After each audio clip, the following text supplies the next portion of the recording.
Alright. We will be making this one a quick one.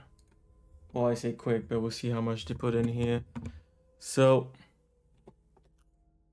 rather than put it in the segment in a treehouse, it seems they just put up a blog post for Duskbloods.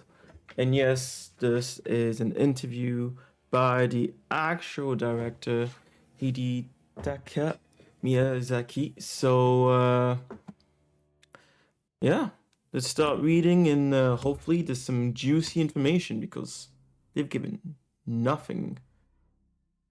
Well, we did see kind of a real trailer and in-game gameplay, but nothing more than that. And I know that quite a few people have been asking if this is truly a Bloodborne sequel, so I'm hoping they actually ask this question. Let's start immediately and not waste time.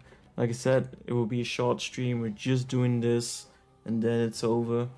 Unless some people show up and want to discuss this. But anyways, the creators, voice blog, Hidetaka Miyazaki on The Duskbloods Part 1. Okay. Okay, that's a bit obnoxious, isn't it? A bit too loud, I'd say. Okay. Can you please give us a quick self-introduction? My name is Hidetaka Miyazaki. I work at From Software, and I am the director of The Duskbloods. From Software Inc., a game development and publishing company that develop games such as Elden Ring and, of course, Dark Souls, and remastered on Nintendo Switch. Yeah, the man himself. First off, please tell us what led to this title being developed for the Nintendo Switch 2, which is another question that people had. A while back, we had the opportunity to meet with Nintendo to discuss ideas, and during this discussion, we presented a rough outline of the Duskbloods. It was still very bare bones at the time. More a loose string of ideas than a proper presentation. The concept itself was different from anything we had done before, and Nintendo seemed very interested in helping making it a reality. So that's when the project kicked off. At first, it was being worked on by a small team as a title for Nintendo Switch. However, just as the game started to take shape, we were approached by Nintendo with talk of Switch 2, which led us to revamp our development path with this new hardware in mind. The new hardware's focus on online features allowed us to stay as true to the original vision as possible, which was very good news for us. Interesting. It sounds like the game differs from most of your previous titles. Can you give us a little more detail as to what type of game it is? In terms of structure, we consider it a PvPvE title at its core. So that's an acronym referring to a style of fighting game. In addition to players fighting each other, players fight enemies, CPUs to appear in game.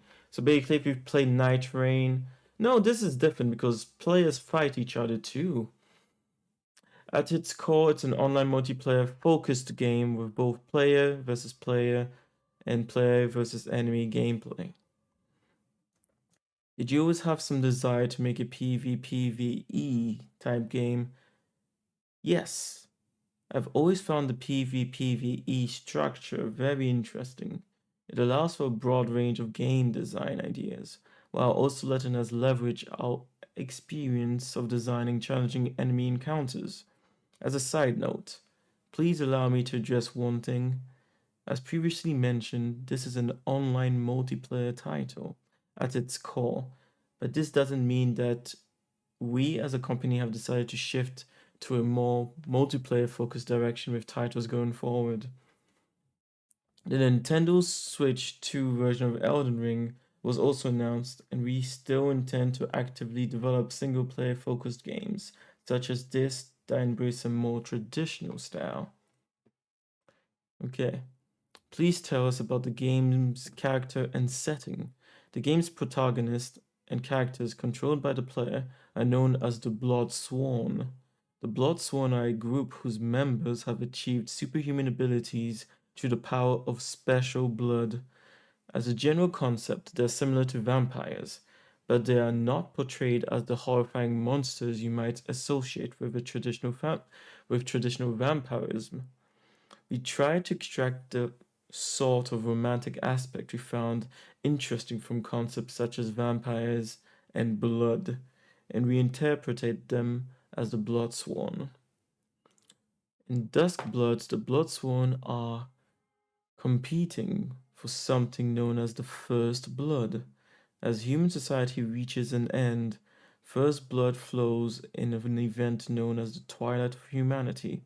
The Bloodsworns are summoned to the Twilight of Humanity across a variety of different times and places in a bid to obtain first blood. Due to this, there's no fixed era or location in which the Duskbloods takes place. There are more traditional Gothic and Victorian style maps, as well as those depicting the closing years of the early modern period, like the one glimpsed in the trailer with the train running through it. Can you let us know the meaning behind the title, The Duskbloods? The Duskbloods, well, dusk before. No, it's not before dawn. Dusk is at the end, is it not?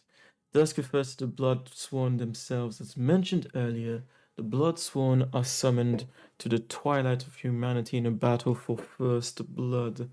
Duskbloods is a collective term for these characters controlled by the player.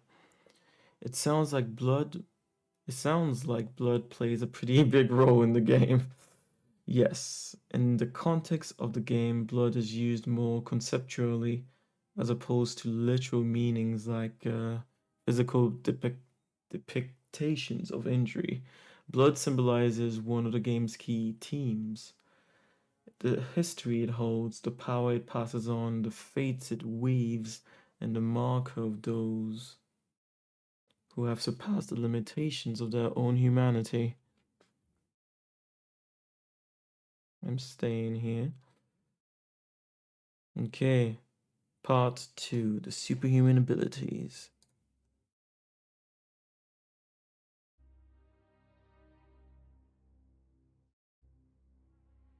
Superhuman abilities and opportunistic behavior.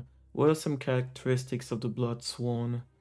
There are several reasons we put the player's focus on the Bloodsworn, with one of those being character actions. Bloodsworn possesses superhuman abilities thanks to special blood, so their actions are more dramatic than anything seen in our previous titles.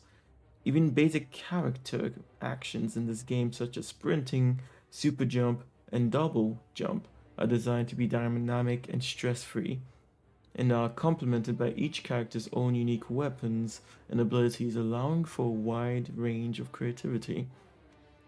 Also, and while this isn't directly related to the Bloodsworn themselves, the setting allows for the depiction of firearms and such, and every character is equipped with some means of attacking from a distance. I feel this is one of the game's unique aspects when compared to our previous titles. I hope these new action elements are one area that players will enjoy. Earlier you referred to protagonists or characters as plural. Does this mean the player will be able to choose from multiple different characters? Yes, there are over a dozen characters for the player to choose from, each with their own identity and appearance. I think there are a lot of unique elements for the character designs and the weapons they use, so hopefully players can find one or two favorites among them. The booby creepy frog. Also, each character can be customized to a certain extent, allowing players the fun of building a character that feels like their own. Can you provide some details on the general game loop?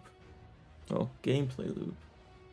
The game has a so-called hub area where players can choose their character. customize them, and enter online multiplayer. Online multiplayer supports up to 8 players. Upon concluding an online match, players then return to the hub, at which point they receive some sort of reward whether they win or lose. Using these rewards, players can further customize their character so that the cycle continues. Online matches are generally last player standing. However, there are certain cases where victory conditions differ. For example, players may be tasked with teaming up to take down a powerful boss enemy or find themselves in another special circumstances. So victory conditions are influenced not just by PvP results, but PvE results as well. That's right, some victory conditions center around defeating a boss enemy. I can't think of many examples where that rule set. It sounds very interesting. Yes. I'm happy to hear you say that. Regardless of whether it's PvP or PvE, the idea is to provide players with an experience that allows them to learn and hone their skills as they play. We've therefore designed the PvE boss encounters to present a tough challenge and a sense of accomplishment upon defeating them. So players can also enjoy improving their own skills over time as they battle. Yes, although there are a variety of elements in place that keep the game from becoming too stoic. For example, how players conduct themselves during the match is just as important as direct combat.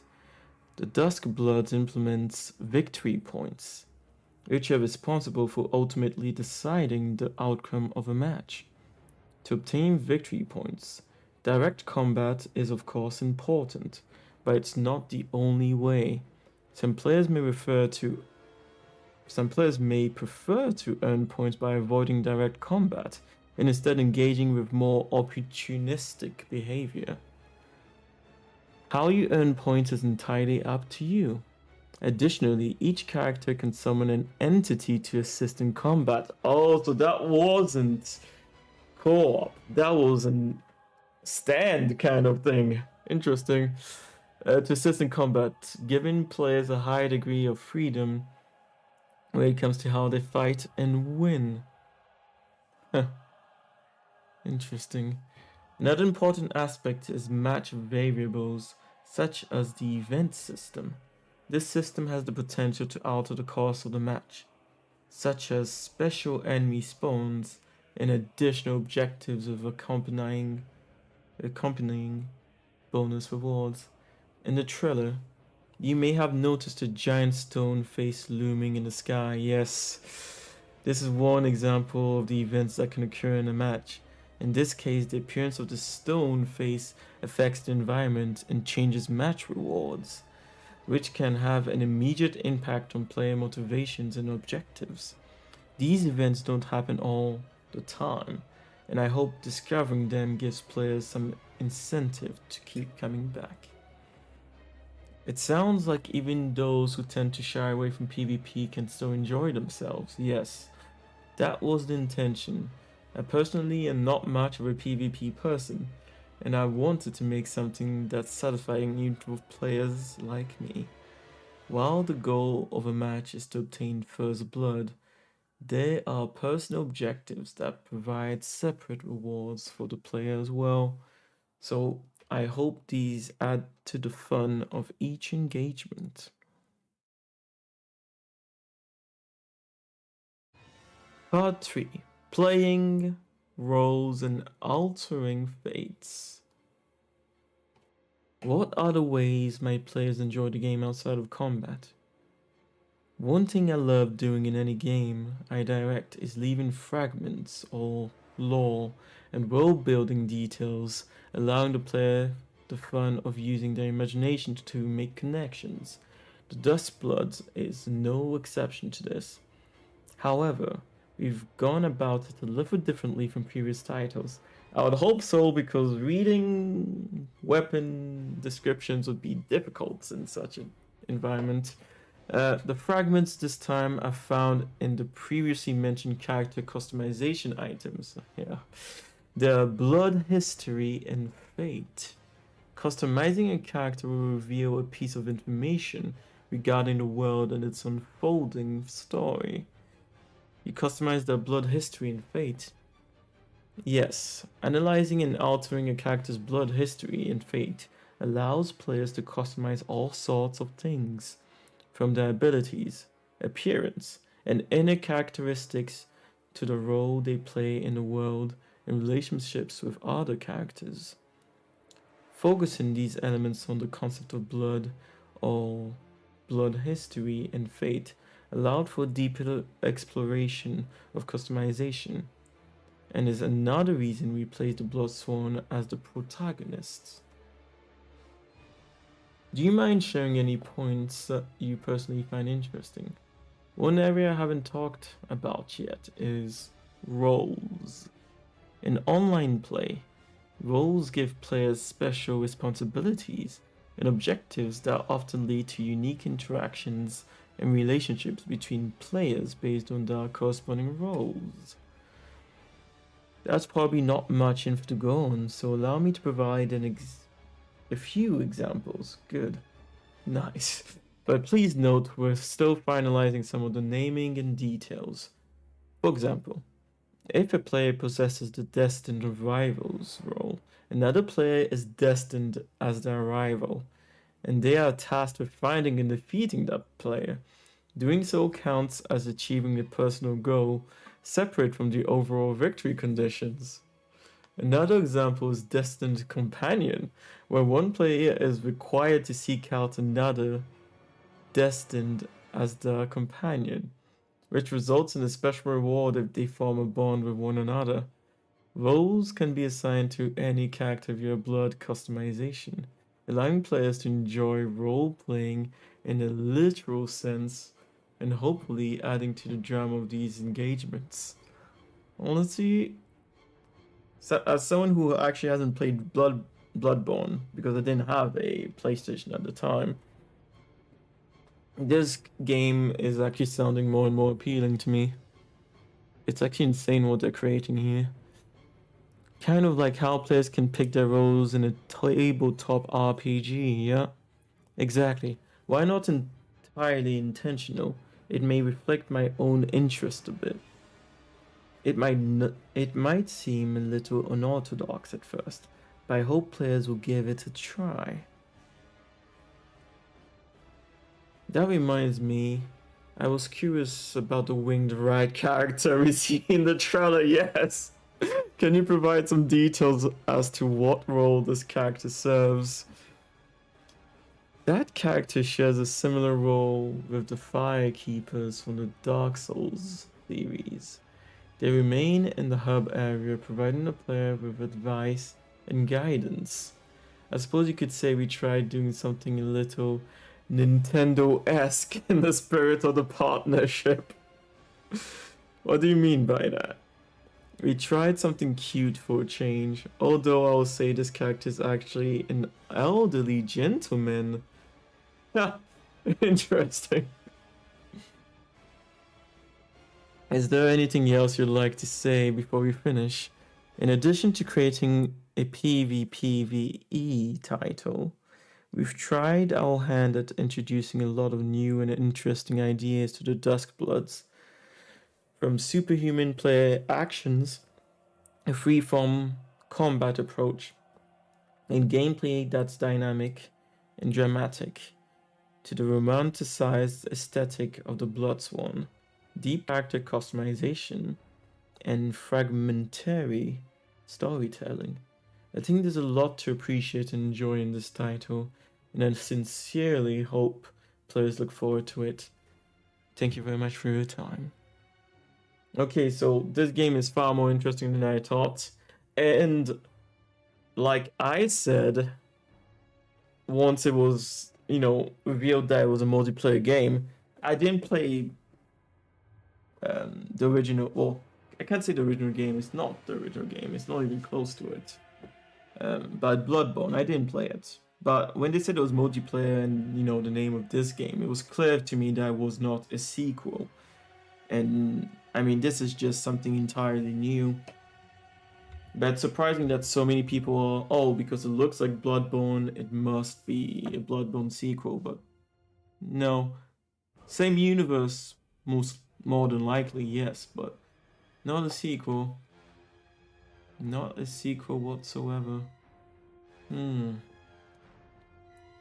But I must say, yeah, I actually want this game. I didn't think it would capture me like this. I was like, oh, I haven't played Bloodborne. Everyone's calling it Bloodborne 2, so I myself am gonna hate it. Or not be interested in it, rather, I should say. But no, that was actually surprising. Let me see if there's... I doubt there was anything new that happened in between. But now I have a way better understanding of what they're creating. God damn, I wish I could work with FromSoft. Because this is incredible, the concepts they came up with. Honestly. Yeah.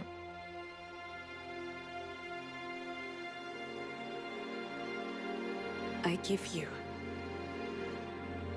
my blood.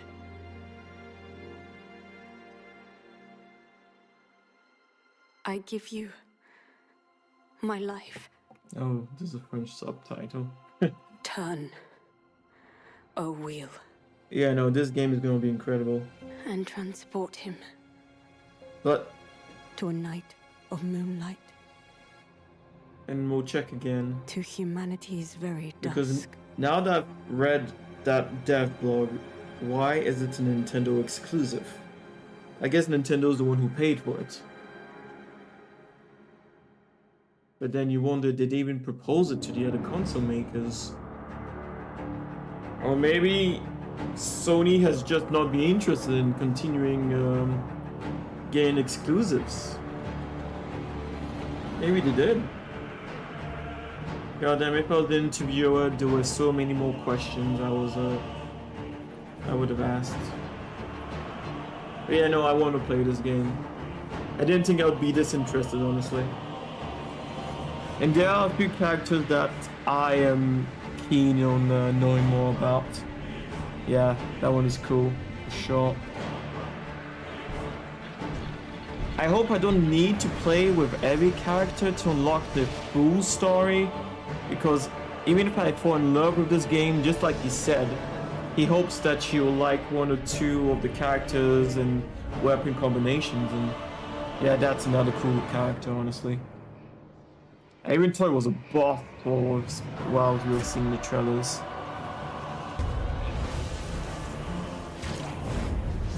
Yeah, no, for real. I am very much interested.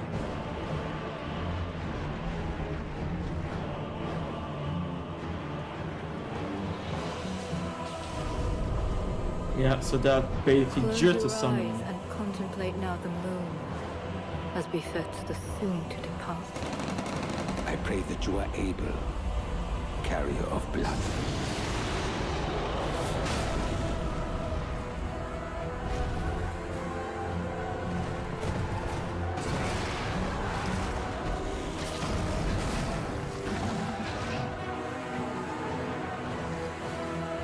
Probably another character, I'm guessing. I mean, he said there's going to be a dozen characters, so we haven't even seen all of them in here. And one alone. Oh, wait. The moon tears will flow for one. And one alone. I guess that might be a special event. God damn, this game is amazing.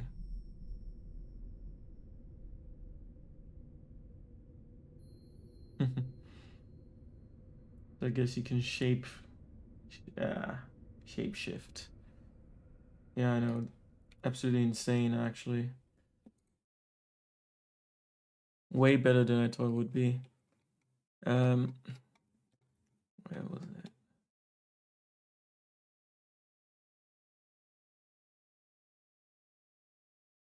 So. A while back, we had the opportunity to meet with Nintendo and discuss ideas, and during this discussion, we presented a rough outline of the Duskbloods. I'm guessing Duskbloods is going to be one of the games where you can basically use the game share feature,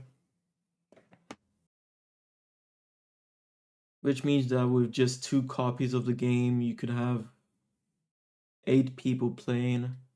Maybe you can do custom matches where you're just playing between friends, possibly.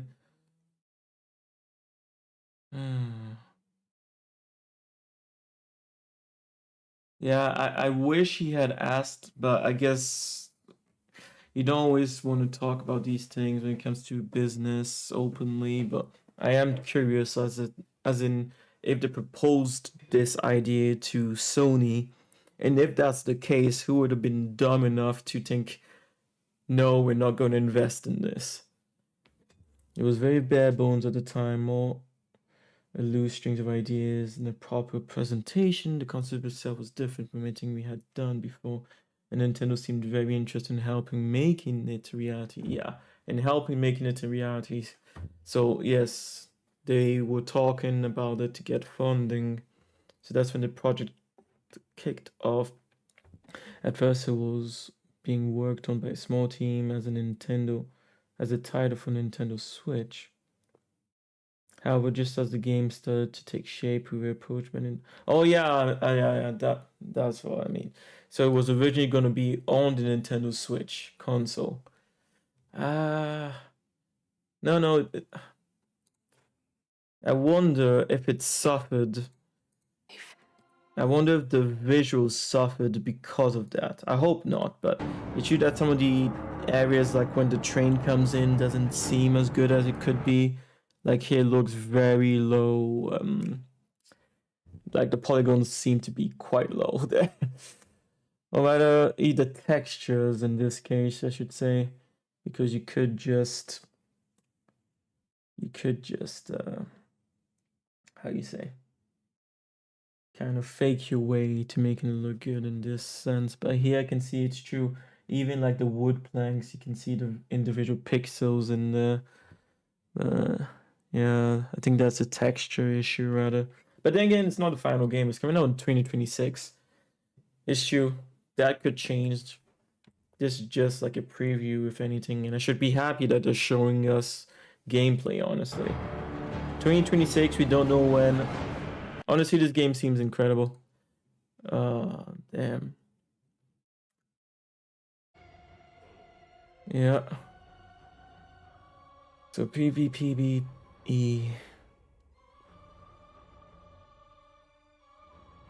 Characters and settings.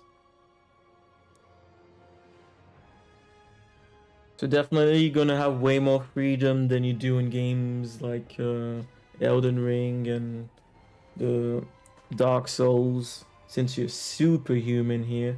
Or I guess you could call yourself superhuman in those games too, but here you can truly like double jump and stuff like that, so that's on a whole nother level from what they've done behind before Bloodsworn, the First Blood.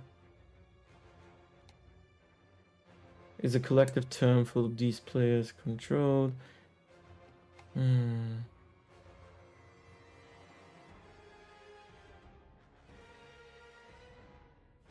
So an evolution of the vampire genre. I'm glad it didn't just go for, your basic vampire story.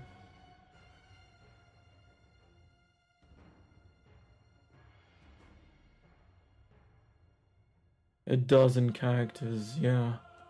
Yeah, no, he really did say a dozen characters. I wanted to check on it again because, it seems just ridiculous. Especially when something like Night Rain is only going to get 8 characters, at least so far. There's going to be a DLC and probably more characters in the DLC, but here, this is the base game that's going to have a dozen characters. Straight up. Each one with unique elements, unique designs, and the weapons. So hopefully, characters can find 1 or 2 favorites among them. Yeah, So I guess each character has the specific unique weapon, and yeah, hopefully you'll find one or two characters that you like. And the fact that he says one or two characters, I hope that means that through multiple gameplays and interacting with, you know, the different characters, that you can fill out the story even without playing those other characters. And see, that would have been another question I would have asked Miyazaki if I was the interviewer. Yeah, you don't even say who's interviewing them in these blog posts. Yeah, and eight players is insane in this kind of gameplay loop. One more thing I want to check back on.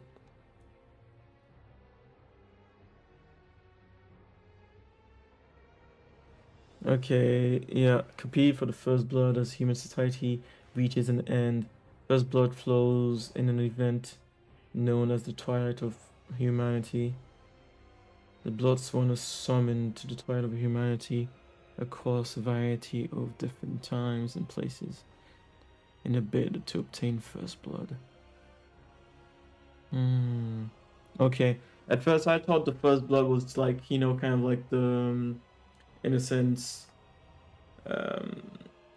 in Fortnite, you know, you win, you get your crown, but well, I thought it was something more final, as in one time and the story ends and you just repeat it again and again. But no, it's like the first blood is flowing somewhere on the map, or starts to flow after you've gone through all the conditions you need to activate within that map. And then if you are the last surviving, or you know, kill the boss, you all get to like drink from the first blood kind of thing, and then get stronger and go on to the next cycle.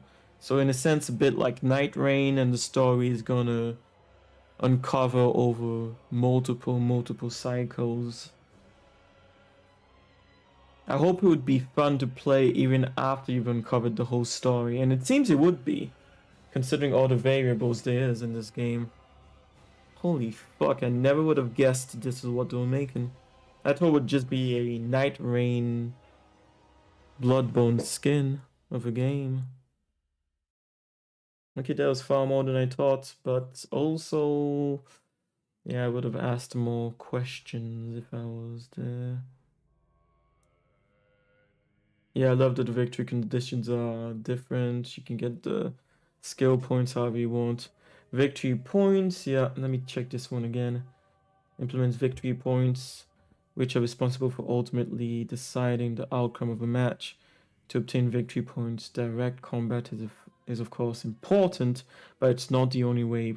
Some players may prefer to earn points by avoiding direct combat, and instead engaging in more opportunistic behavior. How you earn points is entirely up to you. Yeah, no, this is wow. Honestly, incredible. And when I see a game like this and Night Rain, especially like this one, because this is not like Night Rain. It seems like that map or world that the 8 players go into is just gonna be wide open. There's not gonna be a circle closing in or anything like that. You just do the tasks around. Of course, you play your role, and then get to the victory however you want to. Yeah. Seeing a game like this makes me wonder, because I want to develop games, and like the ultimate game I've always been thinking of would be an MMORPG, but when I see games like this, I wonder, is it really necessary to do an MMORPG? Which takes ridiculous amounts of money and investment and ongoing servers, as in an insane amount of costs over the years. And also with a game like this, you can make sequels pretty easily, whilst MMOs, you have to build upon a foundation you made and then go on and on and on and on. And yeah, then you can end up with something a bit wonky, can't you, if you're not careful? I would think about it. Yeah. Yeah, no, the Rose is an incredible addition to this. Ah, damn. Okay. Well, like I said, it was gonna be a short one. I'll stop it there. And leave it for people to watch in the future. For those who are not gonna be reading, because I know not many people like to read. And that's why I was like, might as well make a video. I hoped there might be some extra footage in here, but clearly not. We just get some still images and that's it. Oh, this is gonna be incredible. Ah, fuck. No, it's okay, it's okay, it's okay. It's next year. It's coming out next year. Yeah.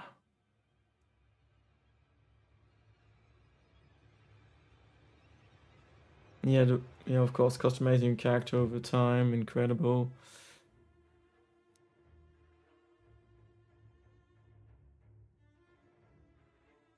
Yeah. Yeah. Okay, well, I am 100% gonna get this game when it comes out. Ah. So only negative thing is once again the whole should Nintendo the price hikes, the prices. Nintendo prices. That's the last barrier to making an insane or to having an insane gaming industry in the next or on the Switch I should say. An insane gaming ecosystem on the Nintendo Switch too. Just the prices. They should not have made the Nintendo Switch 2 itself that high. I can afford it, but I can tell it's going to be a big issue with a lot of people. The price of the games also should not have gone this high, but we've discussed it already, and this video was about Duskbloods, so let me stop it there. Well, if you watched, thank you for watching. If you want to see more of me or talk, Discord in the description below, or my about page on Twitch. Yeah, thanks for watching. Leave a like and subscribe if you want to see more, or comment in the below on YouTube or on Twitch. Just see you on the next one, I guess. Thanks for watching. And yeah, Miyazaki, really looking forward to this one. Looking incredible. Goddamn. Insane that he showed this much. Yeah,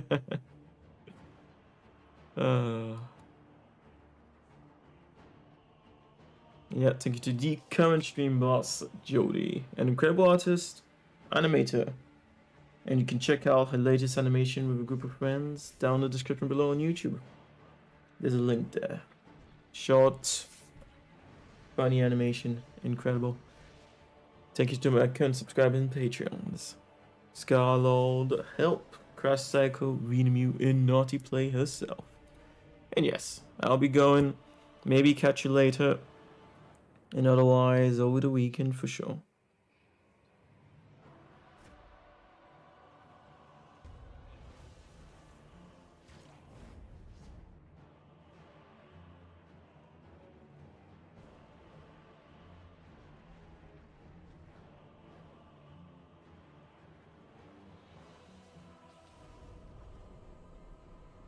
Close your eyes and contemplate now the moon, as befits the soon to depart. I pray that you are able, carrier of blood.